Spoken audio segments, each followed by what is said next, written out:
देशातील महत्त्वाकांक्षी bullet train प्रकल्पाचं काम आता झपाट्यानं पुढे सरकत असून मुंबईतील विक्रोळी परिसरात देखील कामाला चांगलीच गती मिळाल्याचं दिसतंय। एकूण 508 किलोमीटर लांबीच्या या प्रकल्पामध्ये आतापर्यंत सुमारे 347 किलोमीटर व्हायडक्टचं काम पूर्ण झालंय, तर 439 किलोमीटर पर्यंत खांब उभारणी पूर्ण झाली आहे। याशिवाय 17 नदीवरील पूल, 5 PSC पूल आणि 13 स्टील ब्रिज उभारण्यात यश आलंय। मुंबईतील विक्रोळी भागात सध्या पायाभूत संरचनेची कामं वेगानं सुरू असून येत्या काळात या प्रकल्पामुळे मुंबई अहमदाबाद प्रवास केवळ काही तासात पूर्ण होणार आहे।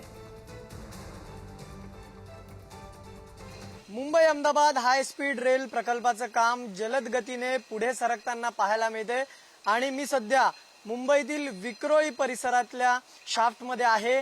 सध्या तुम्ही माझ्या मागे TBM मशीनचे जोडणी सध्या सुरू असलेली पाहू शकतात आणि महत्त्वाचं म्हणजे मी सध्या ज्या ठिकाणी उभा आहे त्या विक्रोळीतल्या या परिसरात सध्या जी खोली आहे ती 56 मीटरची आहे, म्हणजे अर्थात 20 मजली इमारत इतकी खोल, म्हणजे 20 मजली इमारत इतक्या खोल भागात मी सध्या आहे, जिथे या TBM मशीनच्या जोडणीचं काम सुरू असलेलं आपल्याला पाहायला मिळतंय। एकूण हा मार्ग जो आहे तो 508 किलोमीटर लांबीचा आहे आणि आतापर्यंत सुमारे 347 किलोमीटर जे काम आहे वायडक्टचं ते पूर्ण झालेलं आहे। तर 439 किलोमीटरचे जे पिलर आहे त्याचं खांबाचं उभारणीकरण जे आहे ते पूर्ण झालेलं आपल्याला पाहायला मिळतंय आणि यामध्ये 17 नदीवरचे पूल आहेत, इतर PSCC पूल आहेत, 13 स्टील ब्रिज आहेत, ते उभारण्यात आतापर्यंत यश आलेलं आहे। खरं म्हणजे आत्ता ज्या साईटवर मी आहे, ज्या प्रकल्प स्थळावर मी आहे, त्या प्रकल्प स्थळावर आपण जर पाहिलं तर एकंदरीत 8 पॅकेजमध्ये सध्या या पूर्ण प्रकल्पाचं काम सुरू आहे।